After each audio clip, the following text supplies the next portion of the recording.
I always like to start off with this quote, and I am going to try not to slaughter his name. Antoine de Saint-Exupéry. He's probably most famous for writing The Little Prince, but he was also an aviator and a journalist. And I like this quote when we talk about teams. If you want to build a ship, don't drum up men to gather wood and give orders. Instead, teach them to yearn for the vast and endless sea. And I think it's one of the things that we sometimes struggle with when we're working on a team, when we're working at a job. We get so focused on get this done, do this, do that. We forget that the most motivating thing is something beyond just the task itself, what we're trying to achieve together. And so that's why I always use this quote when I talk about team building. To start off with, one of the important things with a good team are your goals, your purpose, and your meaning. Groups, team committees work best when their goals and purposes are aligned. If you've ever worked on a committee where one person has a totally different goal than another, you know how crazy this can get. If I have a goal that we're going to improve something and someone else has a goal that we're going to cut budget, it doesn't work well. So part of it is really having a good conversation about what our goals and purposes are and making sure that everyone has, at the very least, a goal and purpose that is similar.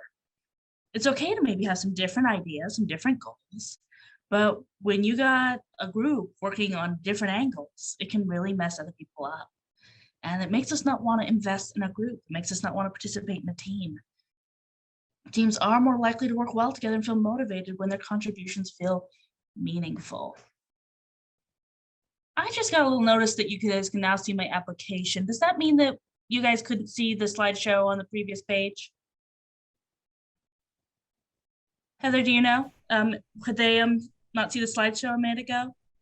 I could already see it. Okay. Okay, looks like a couple people couldn't see it. So it's just a quote side. So I'm gonna just go back one slide for just a sec. I am so sorry about that technology. What can we do?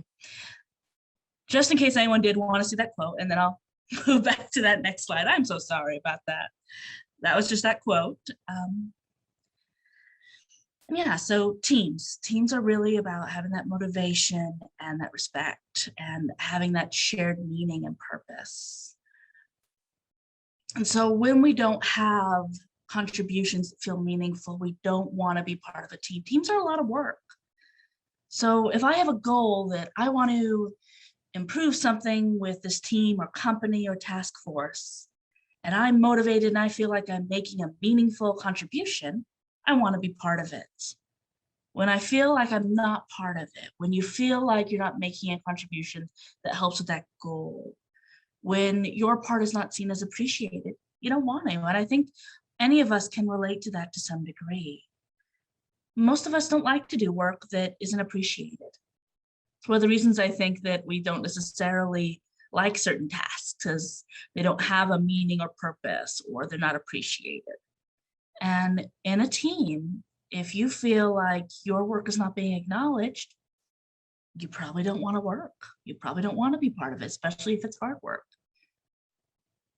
Work that's intangible is harder to feel satisfied with. So these days, a lot of our work is, well, technology-based. So one of the things that really helps is when my work is not only meaningful, but tangible.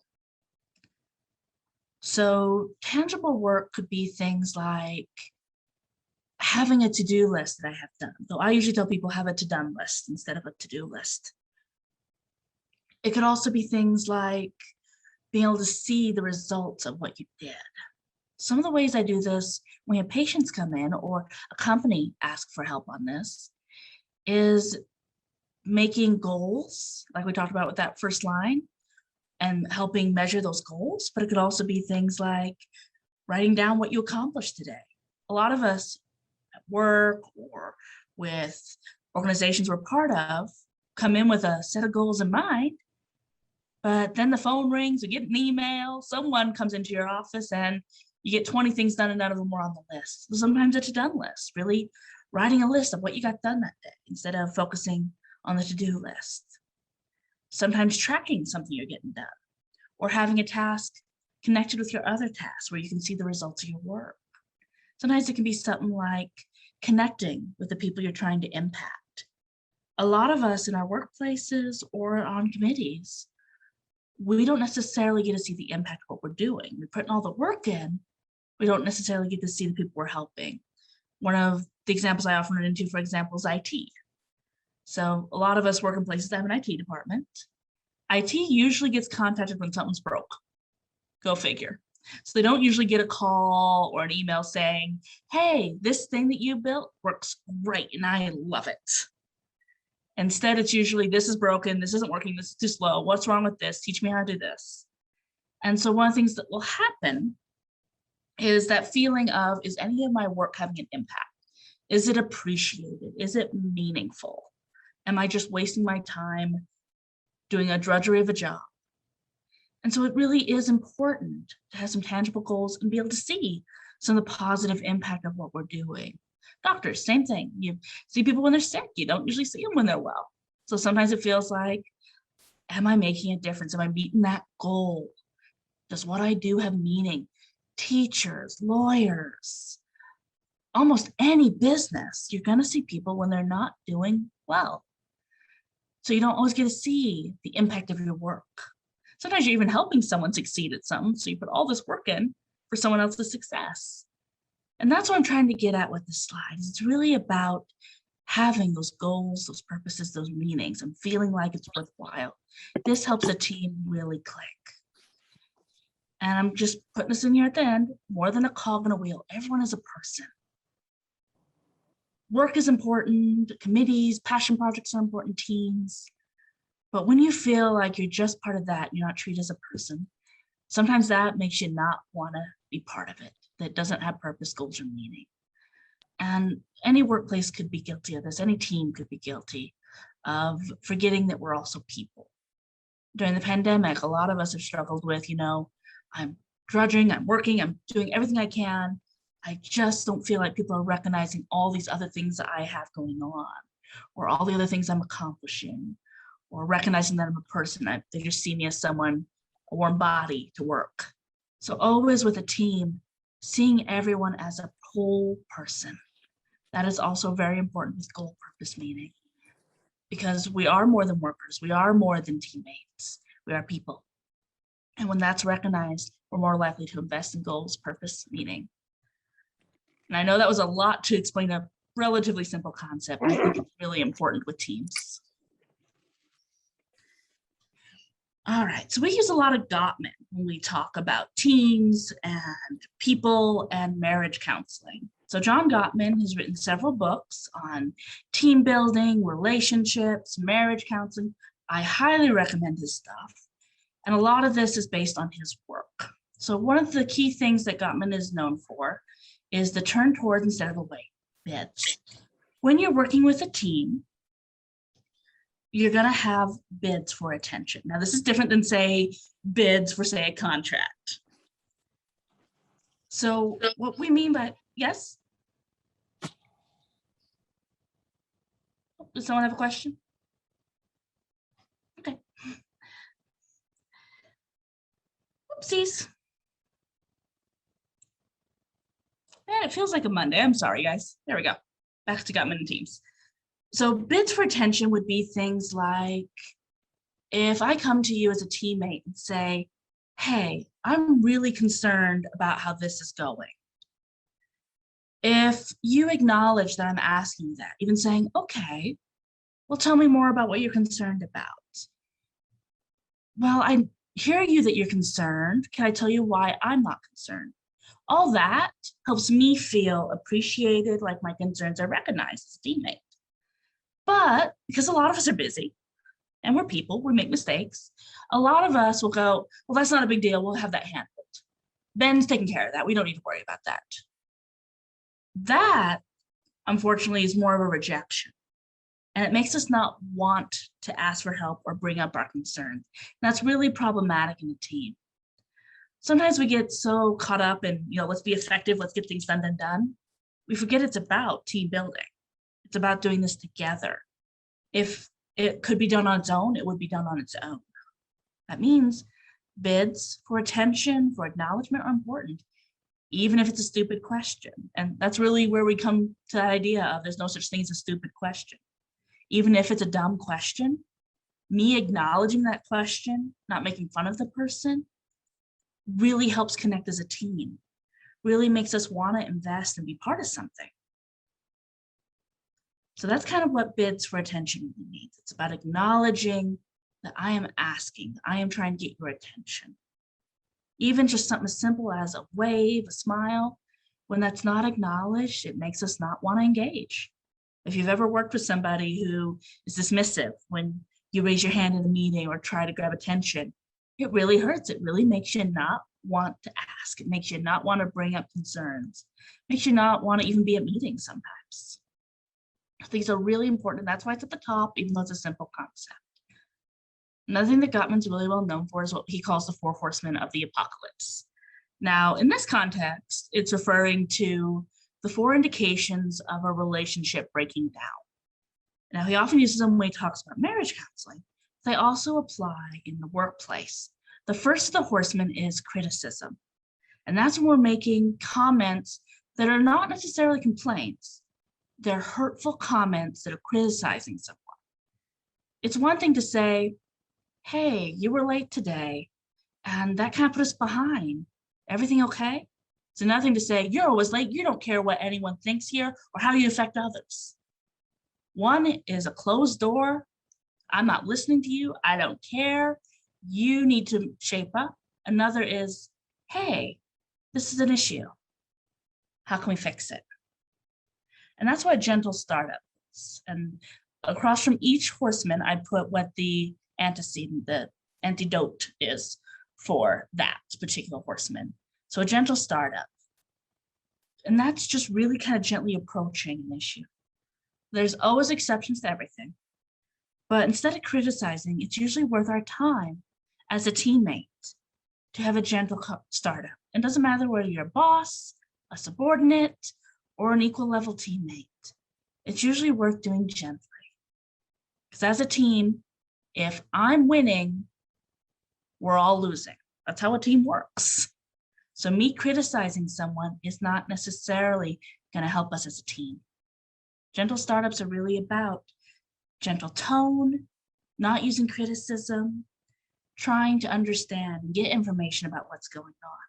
Opening that door so that they can have a conversation with you instead of just cutting them off. Again, there can be exceptions, but criticism does not help a team. Contempt. Contempt is really that kind of second level of criticism where we're just kind of done with you. We're just showing you that we don't care. We're mad at you. And we're not happy with what you're doing, the choices you're making. And that can come out in all kinds of ways. That can come from someone criticizing your ideas and telling you how you don't contribute to this team or you're not helpful. It could be constantly telling someone that they're not doing something good enough.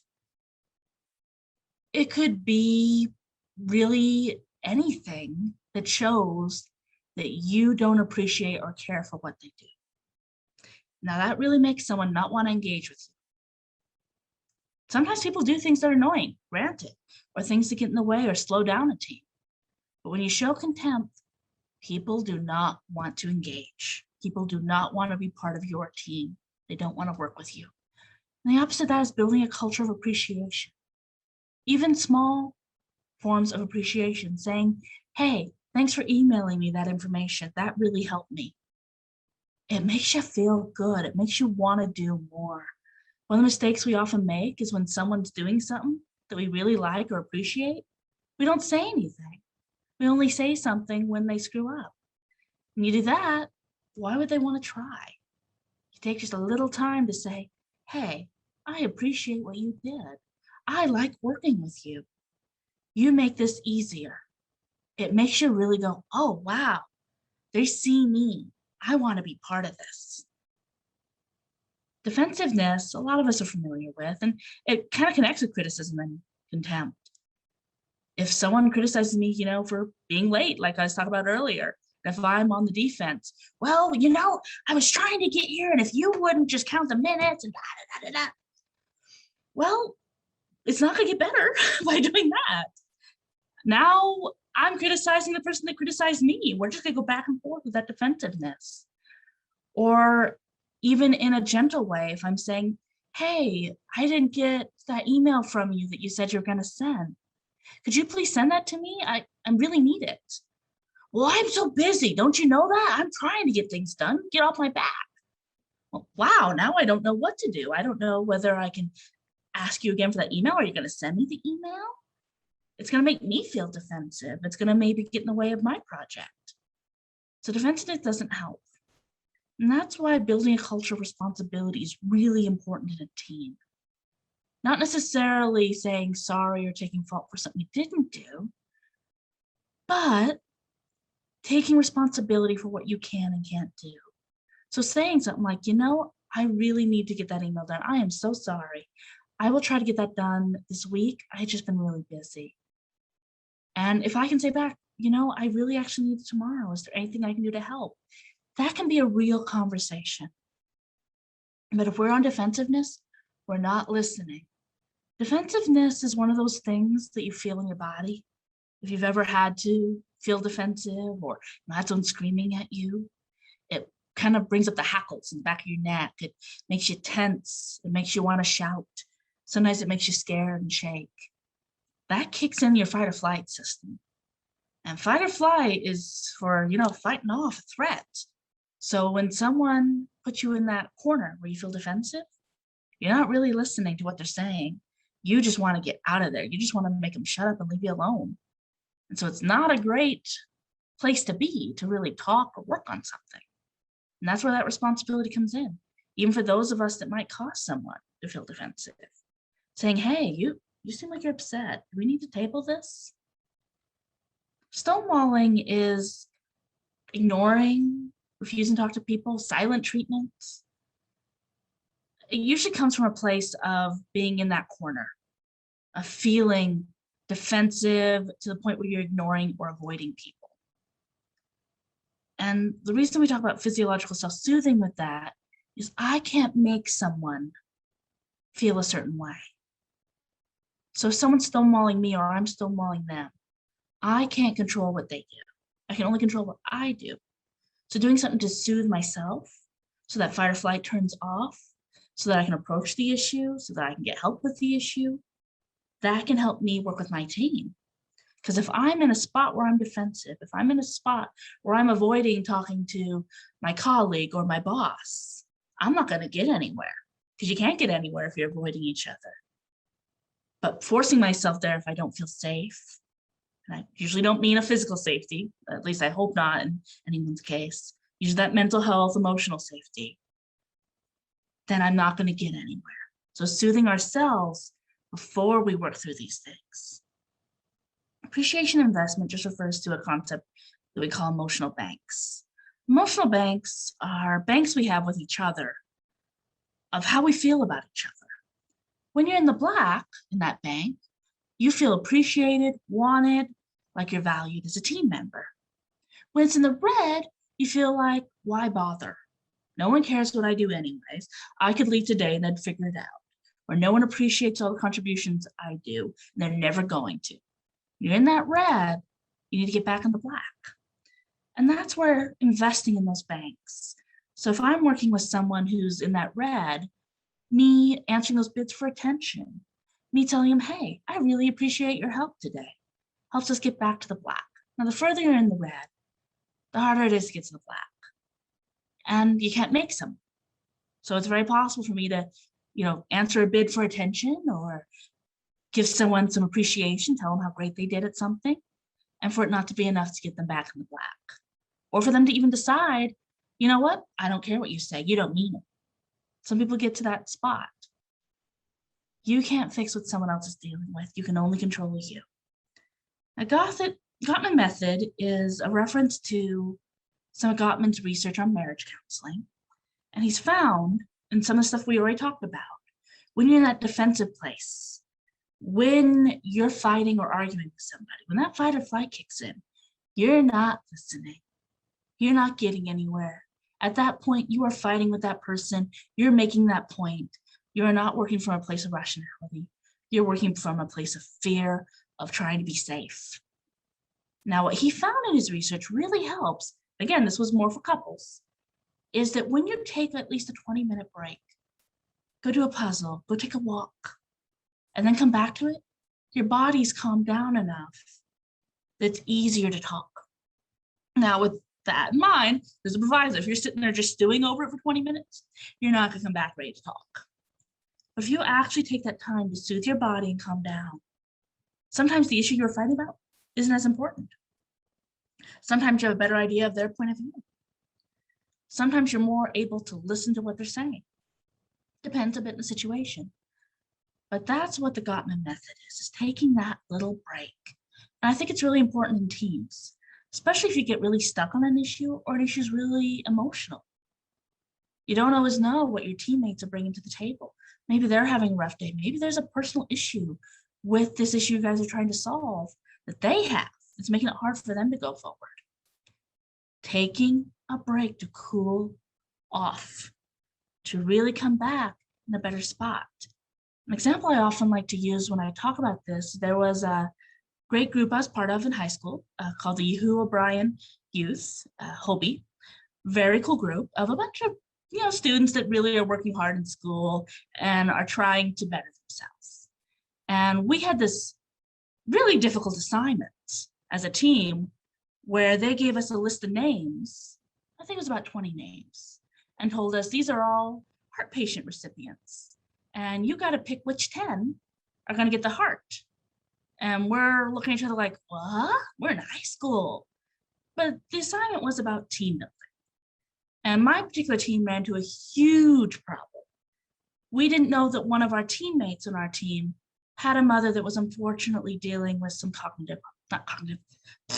need to have more coffee, I apologize. Congestive heart failure just the weekend before. And so for her, this was way more than an assignment. This was something very personal and frightening. And for us, we're like, why are you being so difficult? This is just an assignment. This is just this weekend camp we're at. Why are you crying and trying to talk us into doing something your way? It was only after someone intervened and made us cool off, we were able to really talk and go, oh, no wonder this is so hard for you.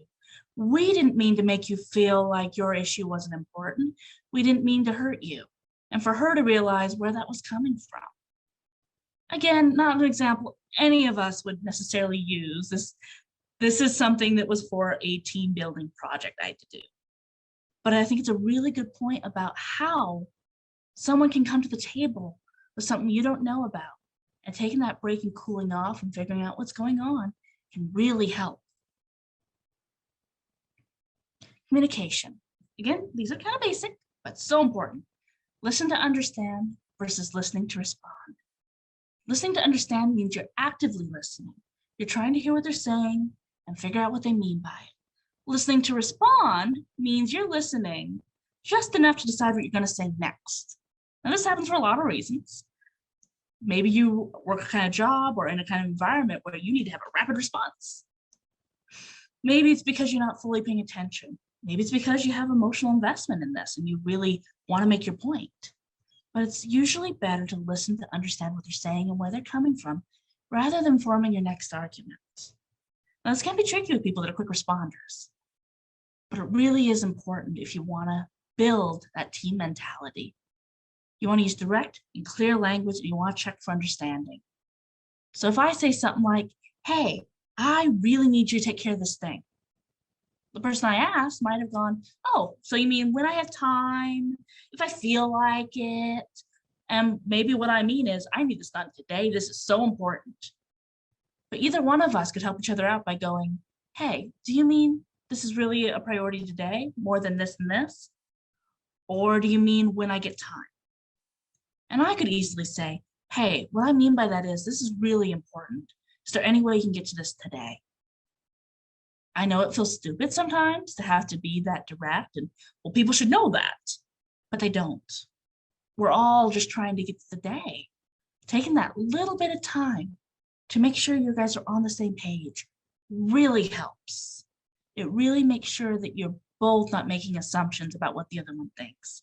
Because odds are there's going to be a fight later of, why didn't you take this seriously? This was important. This needed to be done. And they're going to be feel like, Well, you didn't say that it needed to be done. And I had all these other things to do. And so I didn't take care of it. It just helps.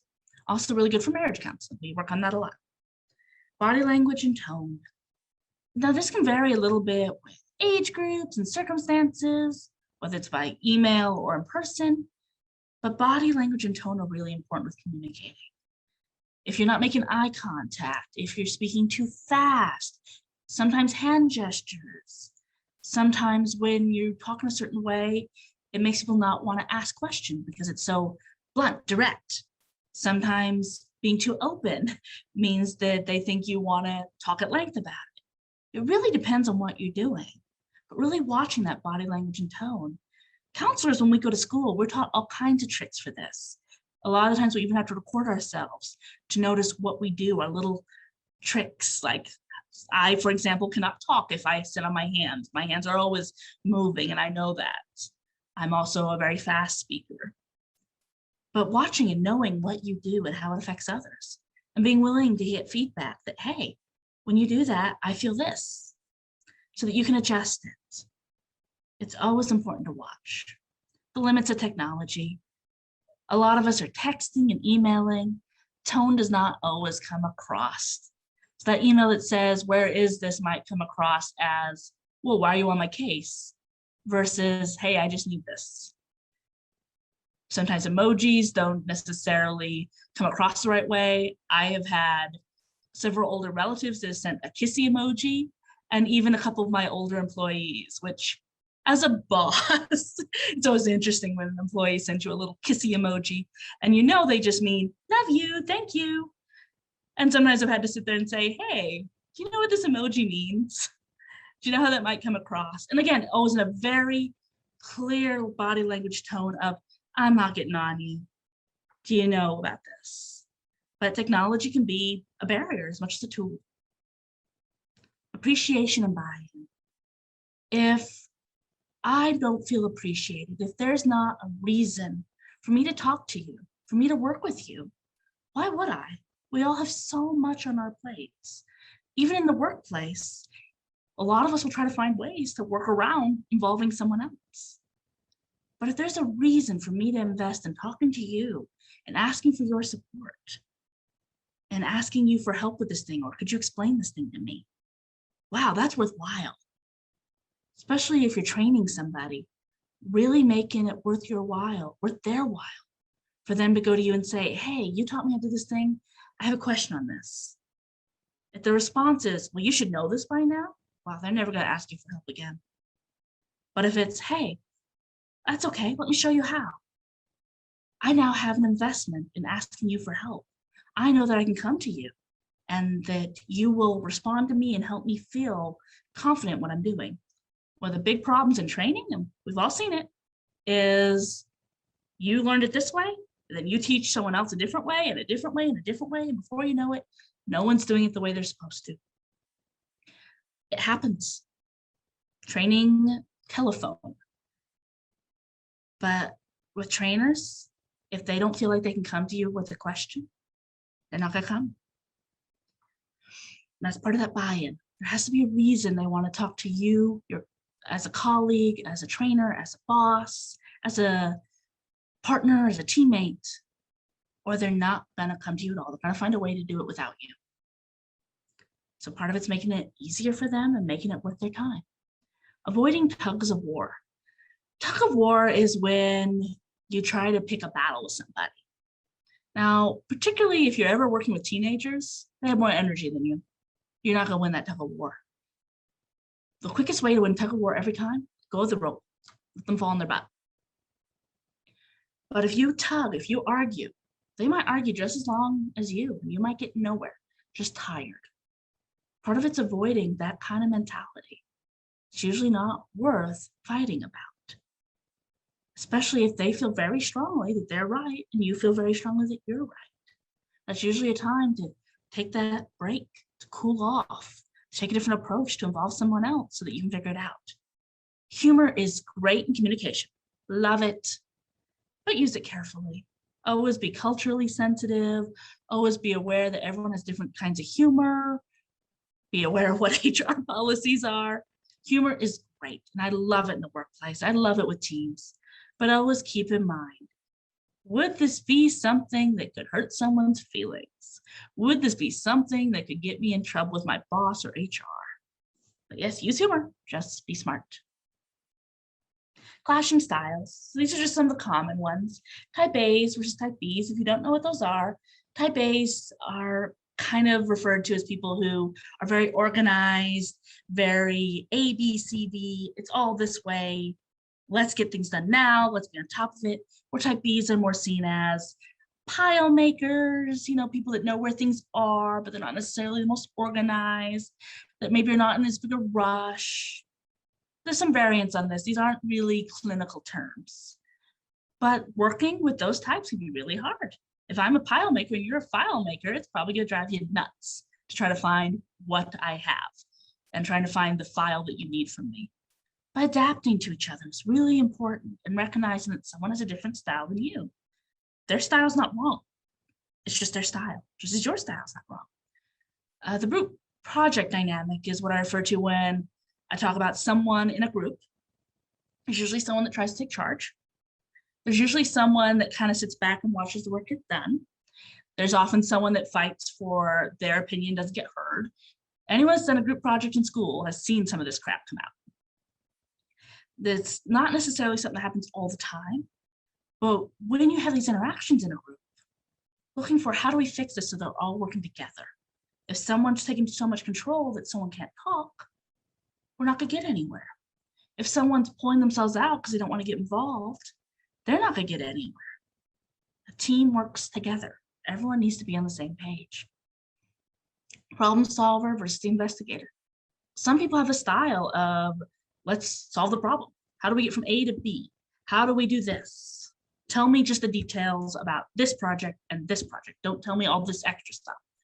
But then you also got investigator types. These are people that want to know more information, backstory. Let me get more details about this so I can know more. Both styles are great. If you have both these on your team, it's wonderful. They tend to clash. Problem solvers tend to not like it when investigators want a lot of detail and questions. And investigators tend to feel dismissed when the focus is just on how do we solve this. Introverts versus extroverts. People that are more independent and don't necessarily want to work in groups, or maybe not as social, versus those that are very comfortable in groups and being social. Expert versus rookie. I see this one a lot. We're doing a presentation, I think in November, working with difficult personalities or personalities that we clash with. So a lot of times I'll work with someone who is either new at a job or a team, or someone that's really been there a long time. They get frustrated with each other.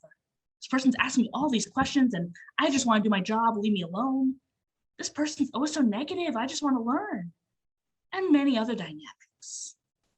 The cynic versus everyone else, someone that's maybe negative and say we're not going to get anywhere, why bother? Sometimes there's more than one cynic. These are common clashing styles, but they're just styles. Part of the trick is finding a way to work together. Going back to that very first page on goals, on meaning, on purpose, on appreciation. That really helps with these clashing styles. Negotiation. So these are the cores of negotiation, and they came from a project out of Harvard that I really like. There are a lot of things we already talked about, but I still think they're worth going over. Appreciation, validation, empathy. It doesn't work when your feelings or actions are not valued, but it works when you feel acknowledged, appreciated, like you're part of something. Bidding, turning towards affiliation. Talked about that, being ignored or treated as an adversary, being kept at a distance. So for example, having a group text and not including somebody, that doesn't work. It makes you not feel appreciated, it makes you feel like you're being kept out. When you treat as an equal partner, an equal teammate, you want to be part of negotiation, of solving a problem. Autonomy, when your freedom to make your own decisions is being kind of messed with. Now, I will say, at workplaces, there are rules about what decisions, of course, we can make and what we can't.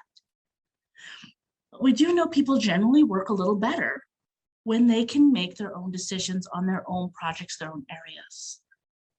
This is where we get micromanagers. I have never met anyone that likes a micromanager. Everyone always tells me that they hate micromanagers, even people that are micromanagers. Letting people make decisions where they can. It really does help us feel respected because we're all adults. So when someone's telling me how to do something that I can make a decision on my own with, a little frustrating. And if you have to tell someone, hey, this is something I got to decide, not you, or hey, you can't actually do that, doing it in that respectful way, that equal way, even if there's someone that's below you in the totem pole. Status, accepting influence, when you're treated as inferior, and that's a really tricky one with someone that has more experience or is maybe in a higher position or a leadership position. When you treat someone or when you're treated as inferior, as less, you don't want to negotiate, you don't want to be involved in the team. Who would? Doesn't matter if you've been there less time than me or if maybe you're at a lower level than me. If I treat you badly, if I treat you as less than me, why would you want to work with me? Why would anyone want to work with someone that treats them that way? It's not about forgetting your position. It's about treating people as an equal with respect. Working together, when you're working together as a team, like I said earlier, teams are about we all win or we all lose. If it's about me winning against you, we're not a team. We've all lost. It works well when we are working together for the same goals, the same ideas and concepts. These are just some concepts from the Sound Relationship Workplace. And that's from John Gottman and Karen Bridboard. And I did put a link for this particular workshop that they do. And it's really some of the concepts from Gottman being applied specifically to the workplace. So he does something called love maps, where you get to know your partner, their interests, what they like to do, their history. Because if you know that about each other and you're asking that about each other, there's a mutual interest. You care about me, I care about you. This has some relevance in the workplace. Now, I'm not saying go to your work and your teams or your committees and tell them everything about you. Overshare, right? But when you know things about each other, you're more invested in each other. So you should be patient with someone when you know them as a person. Otherwise, you just go, well, he's just a jerk. He's always in here running late. He doesn't care. But if I know that that person's dealing with their mother coping with cancer, if I know that person has a little toddler who's being a terror right now, it's easier to be patient. It's easier to see them as a person, not just a barrier to what you're trying to get done. And that's where it becomes important to know each other. Positive feedback, we've talked a lot about that already. But when we have genuine feedback, when we're acknowledging people, when we feel valued, we want to be part of a team. When we answer those bids, responding and engaging, answering emails, answering texts, showing that we care, that what you say matters, we want to engage. Perception becomes reality. And that's where being positive, I don't necessarily mean faking it. When you fake being positive, it comes across as fake. But not necessarily putting everyone down, not necessarily making it out like everything's cynical. Even when things aren't going well, when we talk about how can we fix it versus how it's going to fail, we can get somewhere. Again, being realistic, I'm not saying let's paint a happy face in something that's not, because that doesn't work. But when we're looking for how do we solve the hard things, how do we cope with the impossible, that works better than why bother. So when it's why bother, this isn't going to work, no one wants to be part of it. Manage conflict, solvable perpetual problems with colleagues in an open manner. So some of those conflictual relationships I talked about earlier, if my colleague's always going to be a type B pile maker and I'm always going to be a type A file maker, which I probably will be till the day I die, we're going to have to find a way to work with that perpetual problem. We're going to have to find a way for me to get the files I need and them to get the files they need and not feel judged. If I have a very experienced colleague working with a colleague that's new, they're going to have to find a way to work through those problems. Some problems are perpetual. They're going to keep coming up. But finding a way to work on that in an open manner that's respectful to both. If I'm making one colleague the problem, That's the colleague that's going to feel picked on and not want to ever participate again. And it could cause problems with the other colleague too. It's really about that equality. Facilitate career advancement. This does vary a bit on the environment, but giving opportunities. It's not just about raises or promotions. It's about opportunities to be involved in the things that you're passionate about. It's about giving them opportunities to speak up, to be involved in things, to maybe join a project that they're interested in, or try something new. These are the things that make people want to be part of teams. If it's always the same thing again and again and no opportunity for growth, eventually people don't want to. Create a shared culture. And that goes back to that shared goal, that shared meaning and purpose. And last thing with the sound relationship workplace, these are all considered the floors of the sound relationship workplace house. Commitment and trust are the walls. If we can't trust each other, if we don't all feel committed to each other, like we're all involved, we all care about this thing, I got your back, you got mine. No one wants to put their neck out if you're not going to put your neck out. Trust is like that. Commitment is like that. Why should I put myself at risk for you if you're not going to put yourself at risk? Why should I put all this work in if you're not going to put work in? It comes back to that. We as humans want to know that we're not wasting our time and energy. So by taking the time to show, yep, I'm all in, you're all in. I care about this thing. You can rely on me. Help someone else do the same. You can't just expect trust. It does have to be earned. And the best way to earn it is to show you're willing to give it. And this last little slide before I go to the references is just engage. Have interactions beyond the work that do not interfere with personal time and make it harder to complete tasks. So I talked earlier about get to know people, knowing them is more than a cog. One of the mistakes a lot of people make is going, well, let's have a Saturday get together and we're closed on Saturday because that'll work. Yeah, but now you're interfering with someone's personal time. Now it feels like you're putting on them. Or if I go, well, I know you're behind, but you need to go to this team building event. You're not acknowledging a need. You're not acknowledging where they're at. And so they're not going to participate. And that now becomes a source of resentment. So yes, have interactions, have fun activities, but keep an eye on that it doesn't interfere with their personal time or make it harder to complete the things you put on their plate or that you all have on your plate. Otherwise, no one's going to want to involve everyone in the direction of the team's end goals. If it's not something that matches my goals, why would I want to be part of that direction? Going back to that very first quote, it's about wanting to travel the sea, not building a boat. Having hobbies, interests, and people outside of work in your life. And this is a mistake a lot of us make. And this is a personal thing with teams. As a person, if you don't have things outside of work, when work goes crappy, then you got nothing to feel proud of, nothing to feel good about. So having family, friends, hobbies, passions, those are so important so that when work's not going well, you have more. Connect and growing versus disconnect and control. That goes back to earlier when we were talking about trying to engage with people and talk with people versus trying to control them or try to disengage with them, stonewalling. That makes a difference. Team events, competition, spirit week, service project, these are all great things to involve a team in. It just helps us work together. So doing a service project together or being part of even just gathering food for the homeless or doing a fundraiser, having a spirit week or a casual Friday, competitions, these things can really engage a team. And play. Honestly, just playing at work to a degree that doesn't cause harm or doesn't get in the way of that personal time or those tasks at work. But play, having fun with it, having games. I've had so many great teams that we've done stuff like this with.